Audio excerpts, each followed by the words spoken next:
നിയമസഭയിൽ ഇപ്പോൾ ഉദ്ഘാടനം ചെയ്ത ഈ പാഴ്വസ്തു സംഭരണ കേന്ദ്രം സംസ്ഥാനത്തിനാകെ, സമൂഹത്തിനാകെ ഒരു വലിയ സന്ദേശമാണ് നൽകുന്നത്.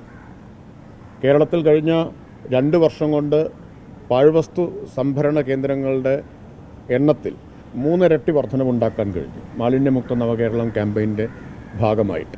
എന്നാൽ അത്യപൂർവം സ്ഥലങ്ങളിൽ ഇപ്പോഴും ഇതുപോലുള്ള പാഴ്വസ്തു സംഭരണ കേന്ദ്രങ്ങൾ സ്ഥാപിക്കുന്നതിനെ പോലും എതിർക്കുന്ന സ്ഥിതിയുണ്ട്.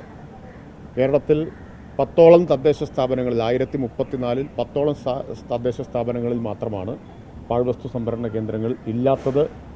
അത് പലതും പൊതുജനങ്ങളുടെ പ്രതിഷേധവും എതിർപ്പും മൂലമാണ്. ആ പ്രതിഷേധവും എതിർപ്പും ഒരു ന്യായവുമില്ലാത്തതാണ്. അതൊരു സാമൂഹിക വിരുദ്ധമായിട്ടുള്ള എതിർപ്പാണ്. അത്തരം എതിർപ്പിനുള്ള മറുപടി കൂടിയാണ് ഇപ്പോൾ നിയമസഭയിൽ തന്നെ, കേരളത്തിലെ ജനാധിപത്യത്തിൻ്റെ ആസ്ഥാനമായ നിയമസഭയിൽ തന്നെ ഇങ്ങനെ ഒരു പാഴ്വസ്തു സംഭരണ കേന്ദ്രം ആരംഭിക്കാൻ മുൻകൈയെടുക്കുകയും അനുമതി നൽകുകയും ചെയ്ത ബഹുമാനപ്പെട്ട സ്പീക്കറോടുള്ള നന്ദി സംസ്ഥാന സർക്കാരിന് വേണ്ടി ഞാൻ അറിയിക്കുകയാണ്. കാരണം ഇതൊരു വലിയ സന്ദേശം നൽകുന്നുണ്ട്. മാത്രമല്ല, ബഹുമാനപ്പെട്ട സ്പീക്കറും ഡെപ്യൂട്ടി സ്പീക്കറും ഇതിൻ്റെ ഉദ്ഘാടനത്തിന് എത്തിയെന്നതും ഒരു വലിയ സന്ദേശം നൽകുന്നുണ്ട്.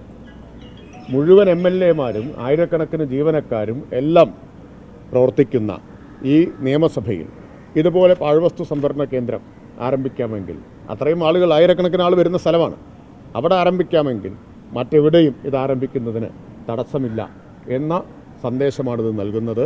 ഇപ്പോൾ കേരള നിയമസഭ ഒരു വലിയ മാതൃക ഒരിക്കൽ കൂടി സൃഷ്ടിച്ചിരിക്കുകയാണ്.